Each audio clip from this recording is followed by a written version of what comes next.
Kwanza tuwapongeze Simba Sports Club ambao waliuchagua huu uwanja kuwa uwanja wao wa mechi za nyumbani, lakini tuwapongeze zaidi kwa kuamua dabi ya Kariakoo kupigwa katika uwanja huu. Hawakukosea kuchagua uwanja huu kutumika kwa ajili ya dabi hiyo.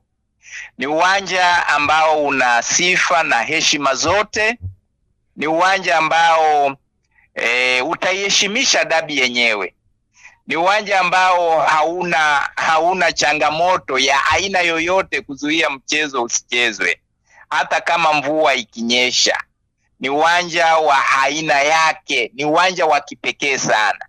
Kwa hiyo hawakukosea kufanya mchezo huo wa dabi ya Kariakoo kuchezwa katika dimba la Meja Jenerali Isamuhyo. Ni mechi ambayo mara nyingi Simba na Yanga kumekuwa na mengi yanazungumzwa, mengi yanafanyika, makomando akiwa uwanjani wakilala kwa ajili ya kulinda uwanja. Kwenu hili lipoje sasa kama haya yanahitaji kufanyika? Mimi nadhani watu wanaelewa taratibu, kwa sababu mpira wa miguu unaongozwa na kanuni, na hizo kanuni ndizo zinazotakiwa kufuatwa. Kwa hiyo kikubwa ni sisi viongozi wa mpira kujua, kutambua na kuziheshimu hizo kanuni. Na kwa kuwa kanuni zipo kwa ajili ya kutuongoza, nina hakika kwamba kila upande utazingatia kanuni inaelekeza nini. Kwenye hilo mimi Saidi niseme tu hivyo kwamba TFF hawakukaa kimya, waliweka kanuni za kutuongoza katika mpira.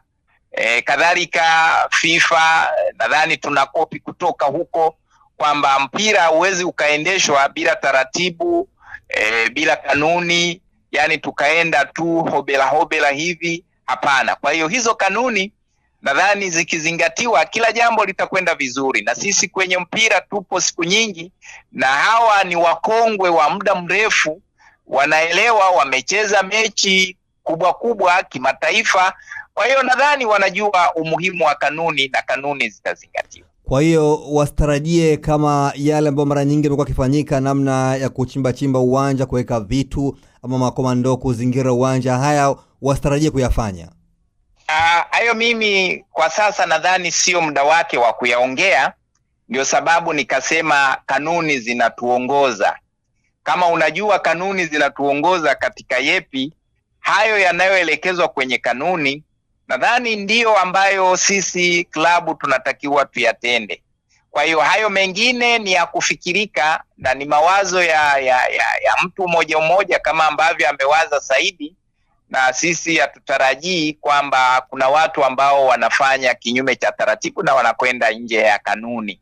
Kwa hiyo kanuni zipo, na nina imani kwa ukongwe wa timu, kwa ubora wa timu zenyewe zinazokwenda kucheza, kwa heshima zao, kwa kushiriki mashindano mbalimbali ya kitaifa na kimataifa. Hawa watu wanajua, kwa hiyo hatupaswi kuwasema katika mapungufu ambayo ni ya kufikirika.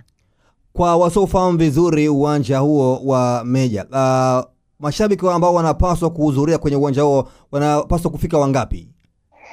Uwanja wetu kapasite yake kama utakamilika, kwa sababu bado tuko katika ujenzi, bado tuko katika kuboresha.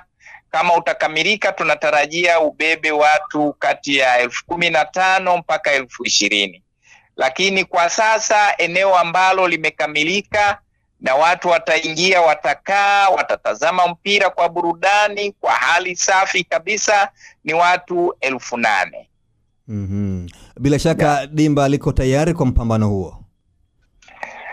Ni uwanja wa kipekee na wa aina yake. Nina hakika kwa wale watakaofika hapa Meja Jenerali Isamuhyo kwenye huo mchezo, wao wenyewe watatamani kwamba mechi zote pengine ziwe zinachezwa pale, kutokana tu na namna uwanja wenyewe ulivyo. Kila eneo liko katika ubora wa kipekee, tofauti na maeneo mengine ambayo watu wamekuwa wakienda. Kuna timu zinakuja hapa, zikifika hawaachi kutupa pongezi, hawaachi kutusifia kwamba hakika mna uwanja, mnastahili kupongezwa na kuigwa. Kwa hiyo nina imani Saidi kwamba watu watakaofika hapa kuja kuutazama huu mtanange wa dabi ya Kariakoo watafurahi, ila tu wale ambao pengine matokeo yatakwenda ndivyo sivyo hao ndo watatoka hapa wamenuna, lakini kwa mtazamo wa uwanja ulivyo wanaweza wasiyakumbuke tena matokeo mabovu ya timu yao, wakaendelea tu kufurahia burudani, kufurahia raha, kufurahia yale yote mazuri na bora ambayo hawajawahi kuyashuhudia huko, lakini wameyashuhudia Meja Jenerali Isamuhyo. Ni uwanja ambao kwa kweli tunatakiwa tuheshimu sana wa Tanzania, tunatakiwa tuenzi na tunatakiwa tuendelee kuweka katika hali ya ubora ili watu waendelee kufurahi wanapokuwa wanatazama mechi mbalimbali zikichezwa kwenye uwanja huu wa Meja Jenerali Isamuhyo. Lipi neno lako kwa Watanzania hasa kuelekea kwenye dabi hiyo ambayo itachezwa kwenye dimba hilo, dimba lenu la nyumbani? Mimi ni wakaribishe Watanzania wote. Meja Jenerali Isamuhyo ni zaidi ya mechi. Ukija hapa unafanya utalii uliokamilika, utafurahi, ni mtoko wa kipekee. Kuna zoo hapa, kuna wanyama, unaweza ukawai mapema ukatembelea Mbweni Zoo, ukaangalia wanyama, ukafurahi na familia yako kama utaamua kufika nayo. Kuna bichi moja ya hali ya juu sana, Ndege Beach. Kila aina ya chakula unachokifahamu wewe inapikwa hapa na watu waliosomea mapishi. Kwa hiyo utakula chakula ambacho kiko katika standardi ya hali ya juu.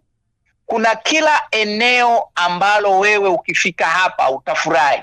Kwa hiyo niwaalike Watanzania wote kwamba dabi hii itukutanishe na tufanye mtoko, tuje tufurahi, tushangilie pamoja katika uwanja huu wa Meja Jenerali Isamuhyo, bila kusahau kwamba tutakuwa na live bendi ambayo kwa siku hiyo itaanza kutumbuiza kuanzia asubuhi mpaka ule muda wote ambao watazamaji sasa watakaa vizuri kuangalia soka.